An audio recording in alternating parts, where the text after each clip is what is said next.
So when the kids were little, I'd heard in Europe they take a little wine with dinner and mix it with a little water. My oldest son, I tried that. I wanted him to not think it was any big deal, so that when they went to college, they wouldn't go off the deep end like I did. And so he sipped it. He didn't really like it. Well, then I thought, okay, well that worked out okay. And every once in a while he'd take some, but he just ended up thinking it wasn't that big a deal. Second son comes along, put the glass of wine down in front of him.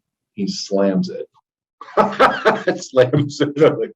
I like son number 2. Yeah. He just bangs the glass on the counter and looking for another refill. I'm like, uh-oh. I don't think my great parenting worked out on this one. Welcome to the Small Business Safari, where I help guide you to avoid those traps, pitfalls, and dangers that lurk when navigating the wild world of small business ownership. I'll share those gold nuggets of information and invite guests to help accelerate your ascent up that mountaintop of success. It's a jungle out there, and I want to help you traverse to the levels of owning your own business that can get you bogged down and distract you from achieving your own personal and professional goals. So strap in, adventure team, and let's take a ride through the safari and get you to the mountaintop.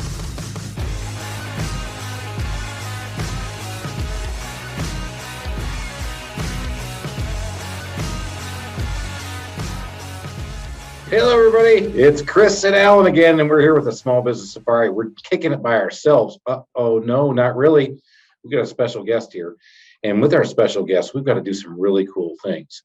And if you don't know this, Alan is a home brewer, loves brewing beer. So we always have to have a beer when we do it. But today, Alan took this time to give us a special occasion beer, a beer that he got and has a great story behind it.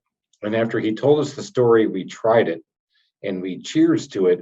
You know what? It tasted even better because the story makes the beer better.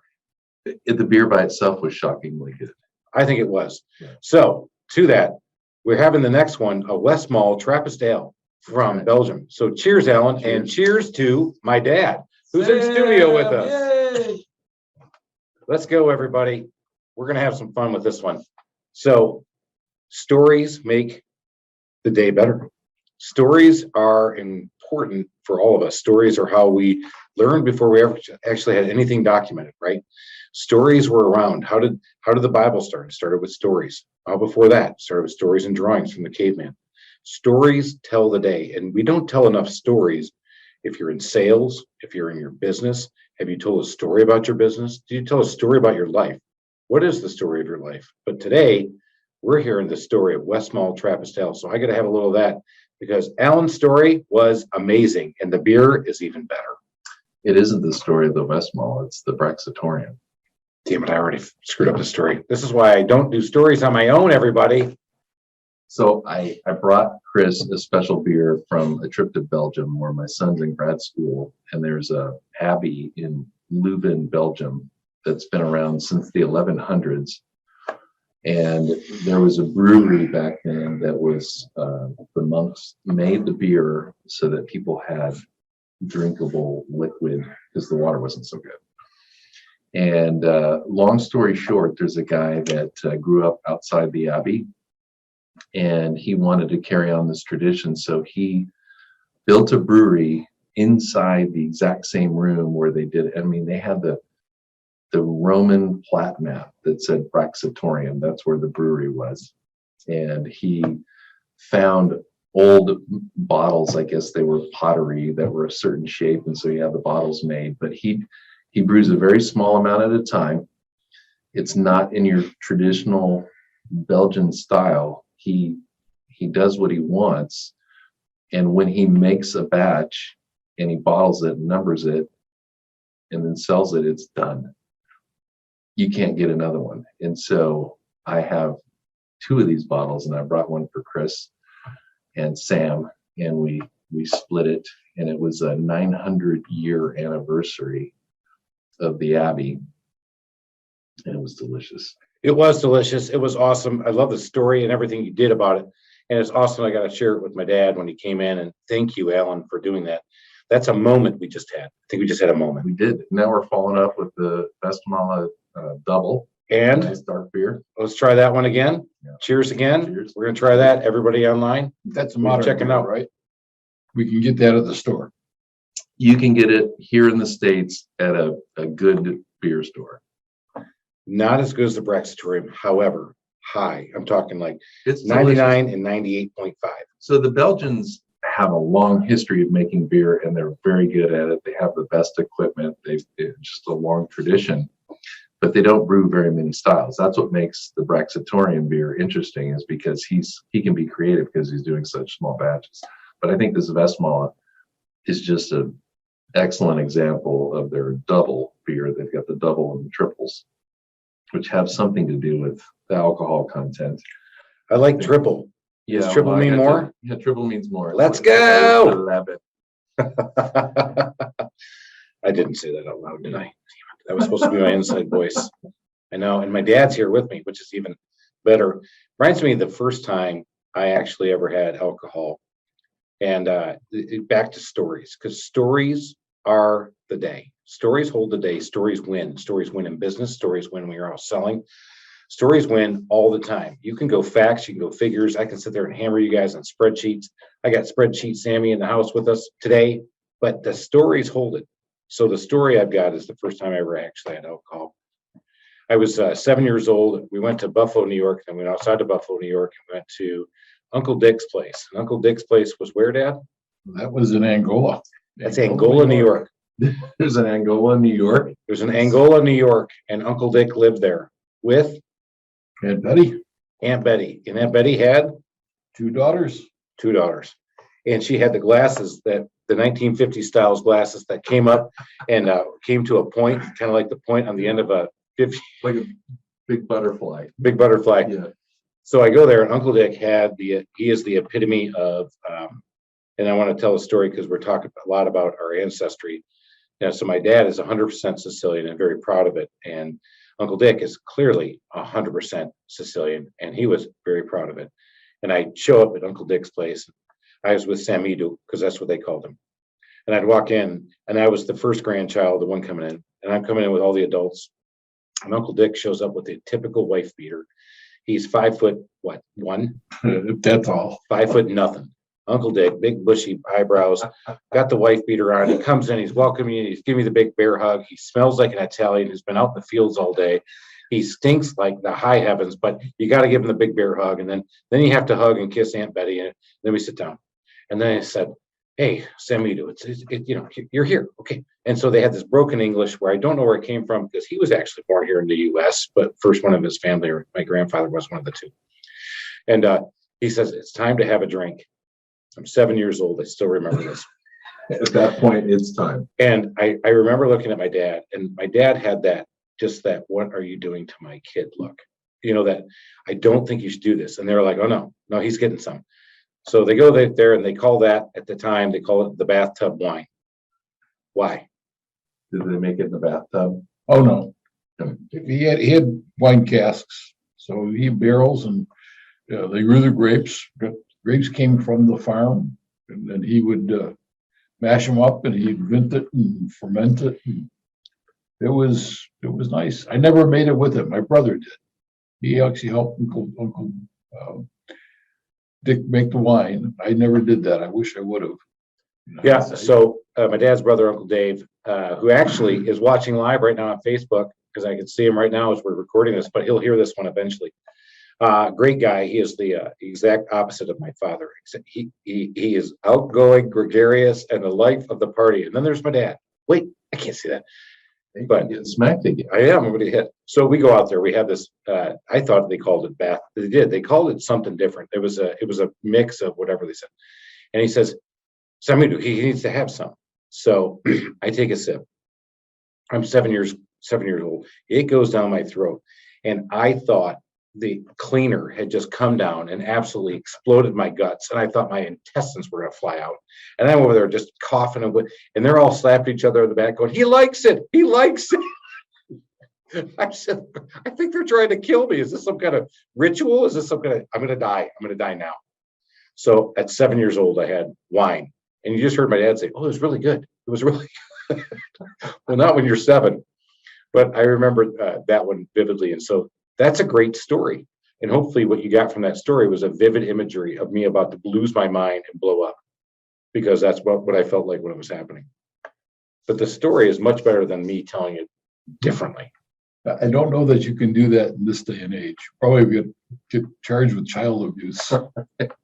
That was paramount to child abuse, but that's just one of many that happened to me as a kid. So my father was a teetotaler, prohibitionist, kind of a thing. And so we grew up zero alcohol in the house, which of course, you know what happens when the kids go off to college. We just go nuts. Bring the house down. Yeah. And so my wife and I, we have 3 sons, and I decided, you know what, I'm not going to do the same thing. So when the kids were little, I'd heard in Europe, they take a little wine with dinner and mix it with a little water. My oldest son, I tried that. I wanted him to not think it was any big deal, so that when they went to college, they wouldn't go off the deep end like I did. And so he sipped it and he didn't really like it. Well, then and I thought, okay, well that worked out okay. And every once in a while he'd take some, but he just ended up thinking it wasn't that big a deal. Second son comes along, put the glass of wine down in front of him. He slams it. Slams it. I like son number 2. Yeah. He just bangs the glass on the counter and looking for another refill. I'm like, uh-oh. I don't think my great parenting worked out on this one. That's hilarious. Yeah. All kids are different. I want son number 2. Yes. I want son number 2 to come to the podcast. Bring it on, big boy. Son number 1 can hold his own, but yeah, they went about it very different. So that was a great story as well. You take away from that, there was a difference between son 1 and son 2. And I think we can all say that about anybody who's had any kids. The number 1 son is different than the number 2 son, or the number 1 daughter is different than the number 2 daughter. But the story sounds a lot better than saying, well, you know what? Children are all different and you need to raise them differently. Boring. Tell a story, man. Tell me a story and let me decide how I'm going to change how I'm doing, or I can learn from it and have some fun with it. I think storytelling is such an art. And here in the United States, so far, I've come across 2 groups of people who are great storytellers. One is Southerners. And I didn't realize that until my sister had married a Southerner. We went to the wedding and on the groom's dinner. And West Coast, we didn't have this, but here in the South, you go to the groom's dinner, and next thing you know, after the dinner, all of a sudden people get up and start telling stories. And it's usually stories about the people, the bride and groom when they were kids. And I mean, it's hilarious. But the Southerners have a way of telling a story that you just can't not listen to. The other is New York Italians. They could read a phone book to me and I would find it interesting. And so I got 2 of them here. Right? Well, I'm a transplant, so I'm Michigan guy. Whatever. But however, we can tell a story. Yeah. I think so. Yeah. I think that's how things get. Yeah. I want to clarify that because New York Italians are probably New York City Italians. Buffalo Italians are a little bit different. They're a little bit calmer, a little bit more sensible, I think. Yeah. Oh, now he's going to classify himself uniquely as sensible. Yes. Wow. There you go, everybody. Well, and I He said just dropped. Italian, My dad said he's sensible. and you're actually Sicilian, and that's probably a profile right there, isn't it? It is. So the first time I actually got to go to Italy, we had always threatened that we were going to go, and between my dad and I, we had not gone. But I finally did a trip with my wife, and so I practiced Italian. So neither of us know how to speak Italian. And Due bicchieri di vino rosa della casa. oh, molto bene, molto bene. So I practiced. But I practiced like this. Pass me the butter. That's another story I can say about my brother. But I go there and I practice. I get the things. I learn. I get to listen to the CDs. I go learn. Okay. All right. So when I go meet somebody, sono siciliano. I'm from Sicily. And they looked at me, and the one lady grabbed me. She goes, "Oh, oltre il paese. Oh, you're Americano." Yeah. "Oh, I speak English." I'm like, "Okay, thank you." So what is that, oltre paese? Other country. I don't even think Italy identifies Sicily as part of their culture. So the words I knew and the words I've been trying to learn that I thought I remembered my grandparents saying were nowhere near any Italian dictionary you could ever find. The dialect is so far off. But it was funny because what I also remembered about going to spend time with my grandparents, Nana and Poppy, right, was that they would use it like a Siciliano English, so like Spanglish, but it was Sicilian. We don't know how to say it. They would put words in there so you wouldn't know what they were saying, so they could get away with saying something in front of you. And so I remember them doing that to me, and I'm like, man, what are they saying? And I'm the whole time I'm sitting there calculating. I'm trying to figure out what's going on, and I know it's all about trying to figure out how to give me more alcohol. At least that's what I was thinking. I was hoping. So my dad's just smiling and not chiming in because he is reminded of his upbringing and the stories that were told about him and what he did.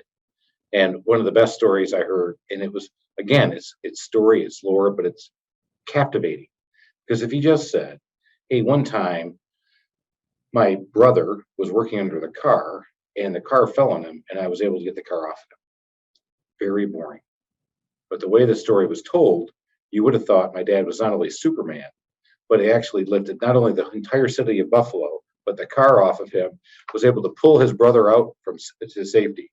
And it was a great story. And the way the story is told, the vivid imagery sat with me forever. You remember that story, right, Dad? I do. I remember the whole episode. And I did pick the car off. Are you serious? Yep.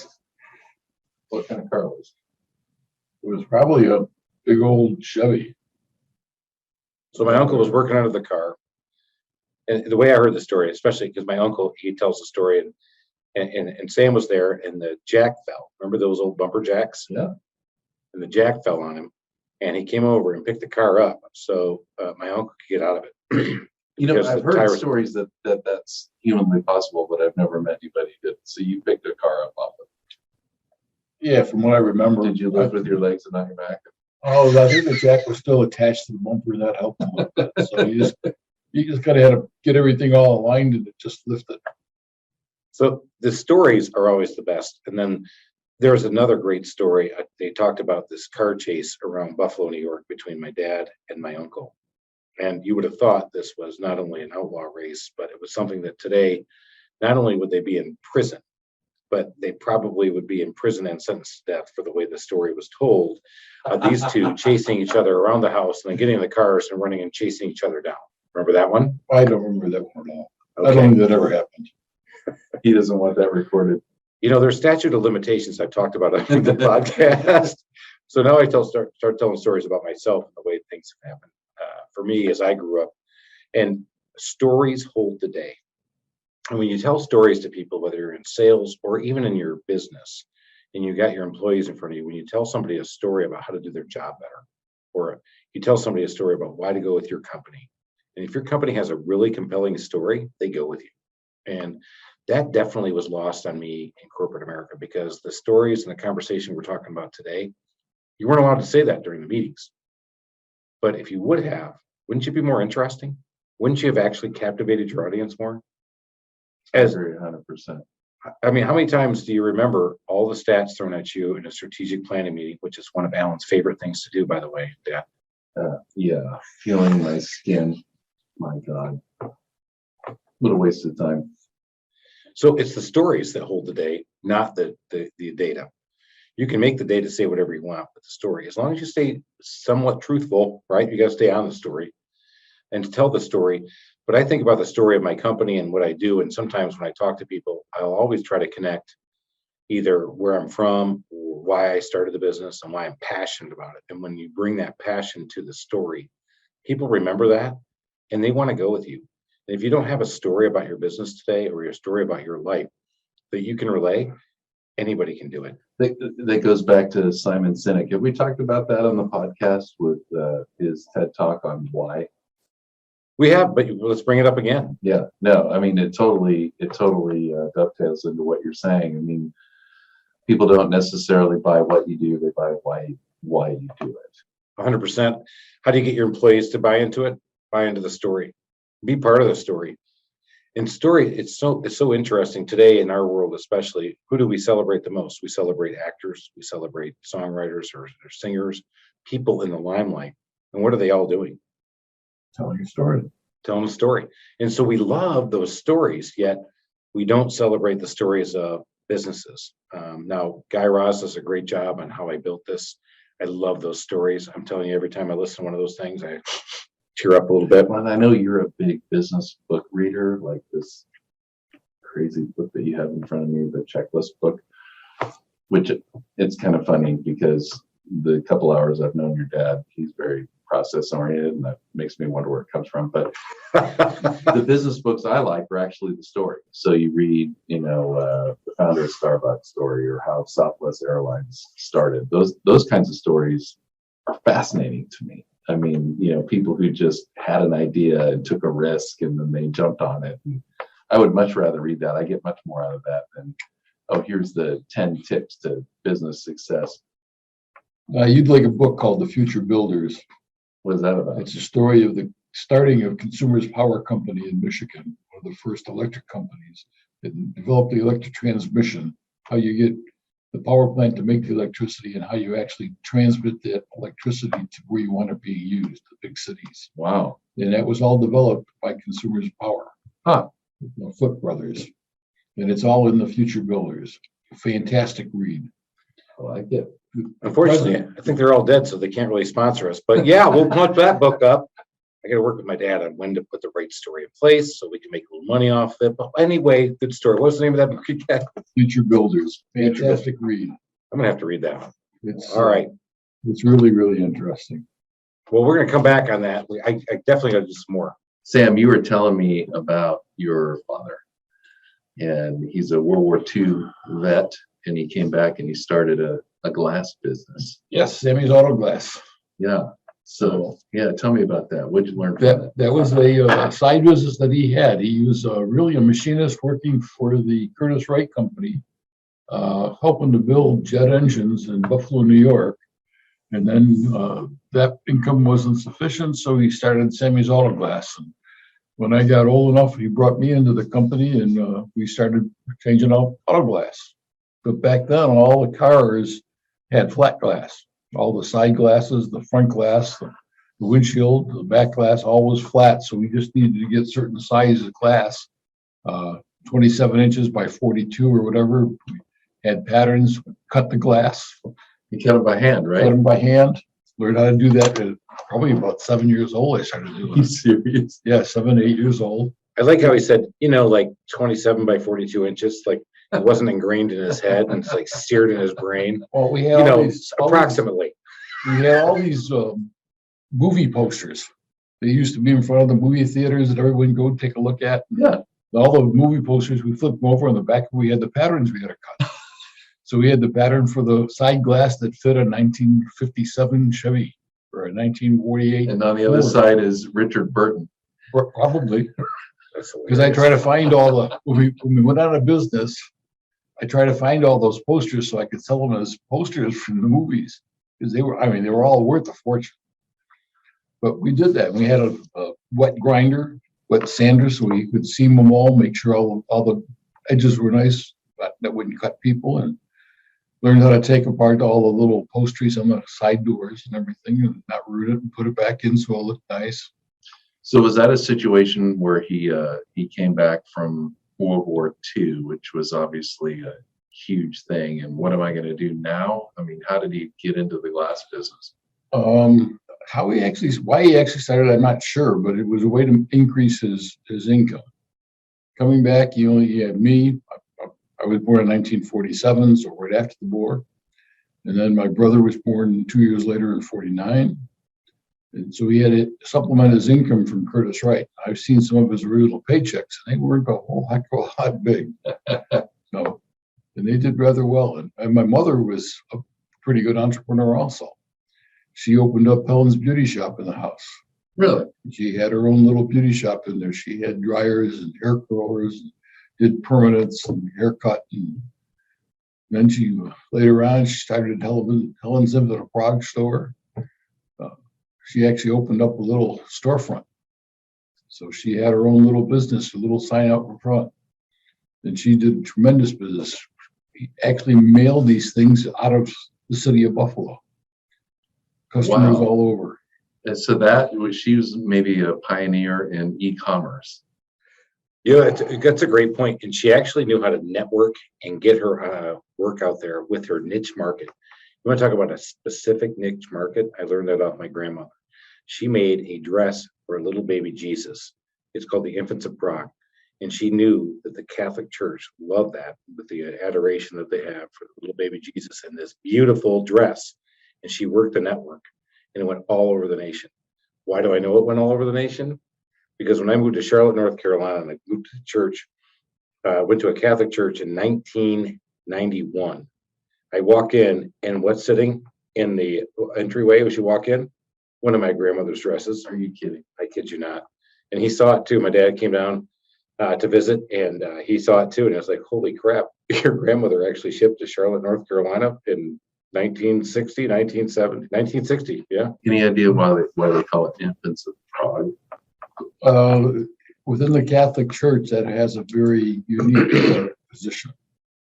So Prague was from Prague, Czechoslovakia, and the infant did some miracles there. So when I was in Europe this last year, we were in Aachen, Germany, and went into Charlemagne's cathedral. I think it was a cathedral. Sounds good. Tell the story. No, and Go with it. Well, yeah, and I mean, actually, Charlemagne's sarcophagus is right there, and they verified that that's his bones in there, and you can see his throne, which was pretty amazing. Yeah. But they had the little baby Jesus up on the wall, and he was very well dressed, and apparently it was a big deal throughout the seasons of the year to change the clothing, and so that was part of the tour. So that's made me think of that when you were talking about your grandmother. So I never realized until just recently that my father and mother were entrepreneurs. Yeah, you just kind of grew up not even knowing It what that just was happened. called. Yeah. She also had a very good cookie baking business. Oh, really? Oh, she'd make 100 dozen cookies at Easter and Christmas. You know, I never learned that skill. That's when I leave for my mom and my aunt. I did learn how to cook though for my grandmother. And my dad always says, I never learned to cook with your grandmother. I said, I did. And I had all these recipes and I had the sauce, the suku, but I lost my bread recipe. So I know my dear aunt, Vicky, is listening to this because she supports me in everything, right? No, she's not listening either. She has a bread recipe. So I'm actually going to give it a shot here. This year, I said, you know what, I'm going to try it because it got so frustrating because I couldn't make it. What's the key to the sauce? Sugar. Look out, big boy. I just gave away a secret, a family secret. It's also some of the other stuff that you put into it that people don't want to know about because they really don't want to eat it. Oops, a daisy. I wasn't supposed to bring that up. Yeah, you don't want to know about this. The sausage, The pig's the knuckles. meatballs. So it all influences it. All those flavors meld together, and the sauce was just absolutely How long amazing. did she cook it? It was a Sunday gravy. Yeah, that's all day. 4 or 5 days. Yeah, it was better the Now, second day. My than it was mother the was first one of 7 sisters. And the 7 sisters all got the sauce recipe from my grandmother. And those 7 sauces are so entirely different that you would not, you'd be amazed. day. Back to the theme of this podcast, stories. They would tell the story and they would do that. And then you would have the sauce and you're like, well, that's Aunt Margie. That's not the same as my grandma. You know, hey, that's not working. Whoa, that's different. Whoa, why? Because they all took a different tact on it. But I still think my grandmother's was the best. Of course I did. And that's the one I learned from. And I think I got her suku down pretty good. I have to change it up a lot because I have somebody in my household who doesn't like pig's knuckles. Where do you even buy a pig's knuckle? I have no idea. I don't buy them anymore. Supermarket. They're readily available. I have to go. Yep. No. In Atlanta, you can actually go to the Asian market that Chris brought me to the last time I was down here, and they sell every part of the pig. The tail, the snout, the feet, everything you want is there. And if you want to kill a chicken on site, take it home. You can get that too. I can't imagine. Look at my wife's face. If there's a pig snout on the plate. I don't think this is going to be one that you want to indoctrinate your wife on. Like, you know what? I think you really got to have this guy's sauce. So my sauce is actually a little bit more closer to, I'm going to say vegetarian, because I only have sausage and veal and pork in it. Is that stuff vegetarian? That sounds vegan. Yeah. So as we handed down all these recipes and everything that happened, the Italian stories were always the best in Sunday meals. We all have those, but we all want to identify as unique. I remember somebody coming up to me going, man, I wish I grew up Italian, because I would have so many stories. I'm like, yeah, you would. And I do, but don't believe that. It's not just for Italians, although we think we're the coolest. Every Sunday we had to go to see my father's mother. We all pile into the car and we all go over there and we all have to say Suspended game, Grandma. How are you doing? And she didn't know very much English and we didn't know very much Italian, but we all conversed every Sunday. And on every other Sunday, I think we took a trip to Silver Creek, New York, about 32 miles away from Buffalo where we lived. And we'd be my mother's family. And every holiday was a tremendous gathering of the clan. We all got together and we'd have all the 7 sisters there with their families, and all the kids and everybody at a table a mile long and all sorts of. Say they must have been huge houses to have 7. Actually, no. No, No, they were smaller houses. You just packed them in. Card tables came out from everywhere, every nook and cranny. It's sort of like Harry Potter. Everything kind of expanded on. It did really. One of the best memories I had of that time was that the sisters would all sit down and start playing cards, and they played. Okay, I just lost my mind. What was the name of it? What did we play? We didn't play hearts. We didn't play spades. No. cribbage. No, No. it was a card game. Gosh, I just lost my mind. It doesn't matter. Let's go on to the story. In fact, let's go with it. I think it was where you had to make the straights and everything. But I know the men played poker, and I wasn't allowed to play because I was always too young. so I got to go play with the moms or the grandmas and the aunts, and I would sit down and I would start playing. And I would sit next to my grandmother on the right, and they played for nickels, right? We played for nickels. So they'd all have their little jar of nickels. Aunt Margie used to bring a little purse of nickels, right? They all had their little nickels, right? And then so we'd be out, we'd play for nickels. And grandma would spot me the nickels. And when I didn't make a move fast enough, the aunts would descend on me like hellfire. And my grandmother would have to send them back saying, wait, it's my grandson. Huh? And they would say, she didn't say tranquilo because that's Spanish. She'd say something else like back off, basically. And these ladies would take me for every freaking nickel I had on me. I mean, they would absolutely take my legs out to get a nickel off me just to play this game. And I learned it. I can't remember the damn name of it, but it was. Is that after the bathtub wine? It was after the bathtub wine. I had been indoctrinated by then. But I didn't drink then, and so I was stone sober, still losing money. Now I go and drink, go out to Vegas, I still lose money. And I actually looked at the one guy out at the dealer. I said, you know what? You remind me of one of my Italian aunts. And that's not good either. Why? You're taking all my money. Stories are good. Yeah. Stories carry the day, which reminds me of one of the best stories I use with my guys and I want to bring this up. My mom used to read a lot of stories to us and do a lot of things. And one of the best ones was Alexander and the Terrible, Horrible, No Good, Very Bad Day. If you don't know that book, it's a great classic book from the 70s. And it's just a great storyline. And I remember her reading it to me, and she used to say, not Alexander, but she would say, Christopher, the Terrible, Horrible, No Good, Very Bad Day, when I was in a horrible, absolutely shitty ass mood. And she'd read that to me, and the point of the story is only you can have a bad day, and only you can allow yourself to have a bad day. And if you can get yourself out of it, you won't have a bad day. And so this very simple children's book that's not more than 17 pages, I use as a training tool in my company to tell my guys is that when you wake up in the morning and maybe you can't find your keys, maybe you can't get your coffee pot, or maybe your coffee pot overflowed, or maybe you went to start your car and it died. And then the rest of the day, you're having a bad day. And you can only change it yourself. And that story, Alexander and the Horrible, No Good, Very Bad Day, that I use today in my training. And the last line is, my mom says, some days are like that. And you know what? Some days are like that. And you have to get over it. And I love that story. And that's a great story. I've used that story in my business to help everybody in my company understand that sometimes you have those days, man. And it's a children's book. It's not some graduate level math book or some graduate level big, deep thinking book. Every once in a while, you have a shitty day. But you know what? Only you can let it be a shitty day. And that was a good story.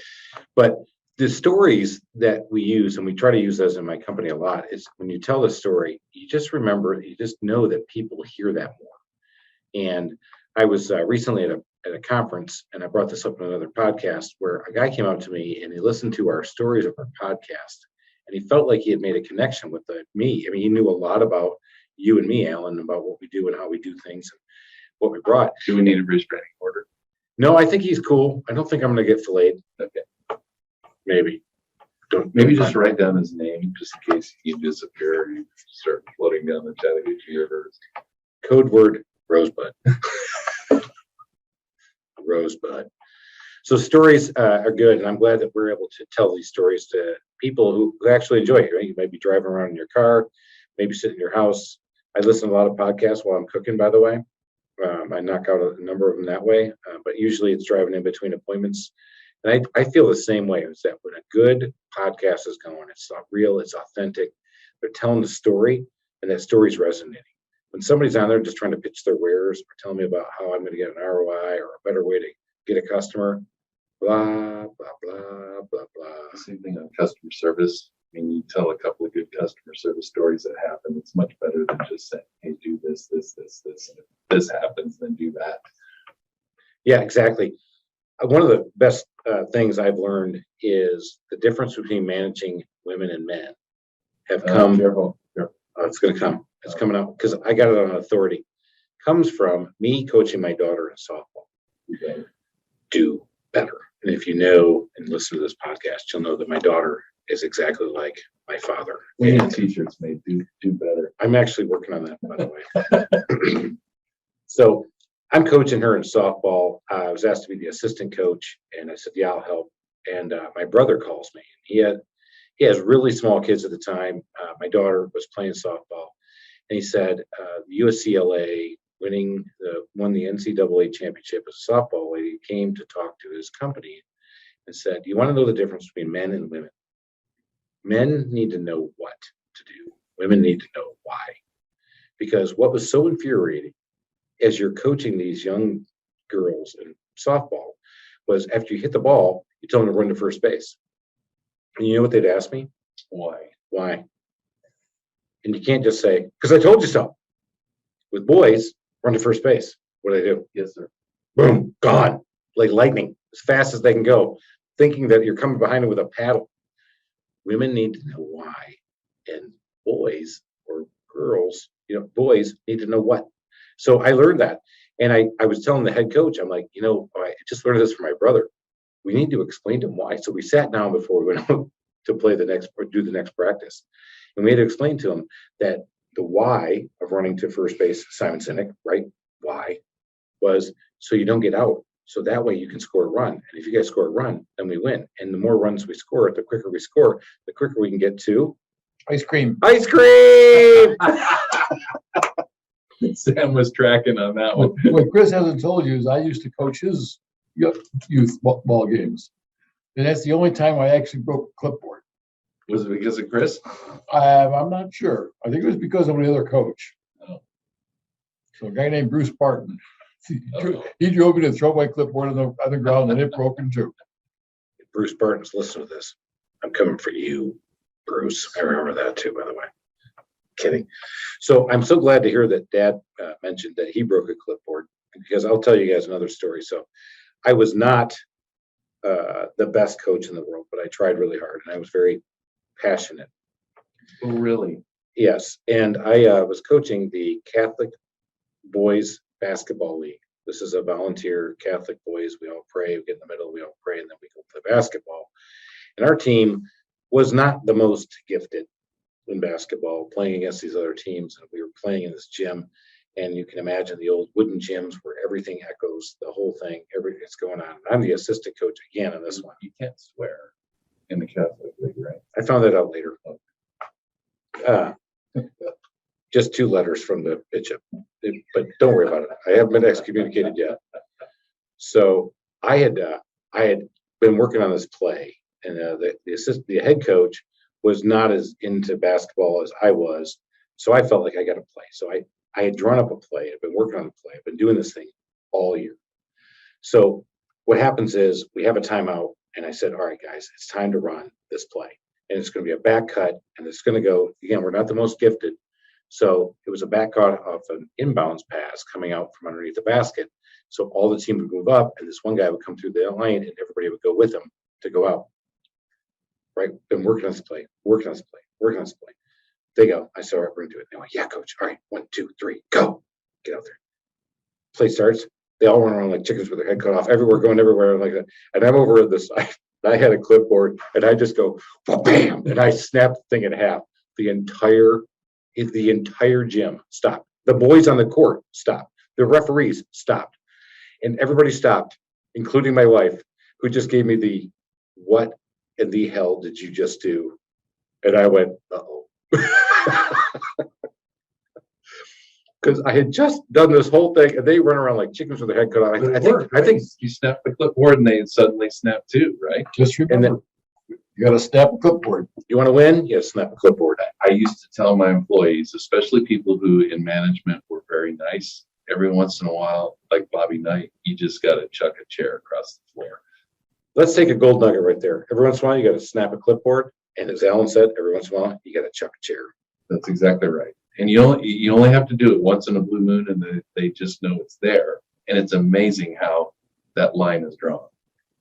And with that, everybody, the Small Business Safari is coming to an end on this episode. Go out there and tell a story. And if you want to end it with an emphasis, go crack a clipboard or chuck a chair. Chuck a chair. Till next time, everybody, keep going up that mountaintop of success, and let's see if we can't help you. And if you want to follow us, check us out at the Small Business Safari.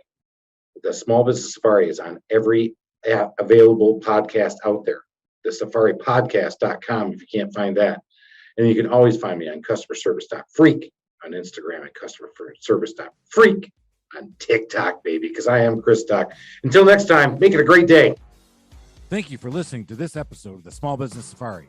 Don't forget to go out and rate, review, and follow me. And if you like this episode, go out and check out my other episodes, or check out my Instagram, Facebook, or LinkedIn for other great content. And remember, your positive attitude will help you achieve your higher altitude in the wild world of small business ownership. Until next time, make it a great day, Adventure Team.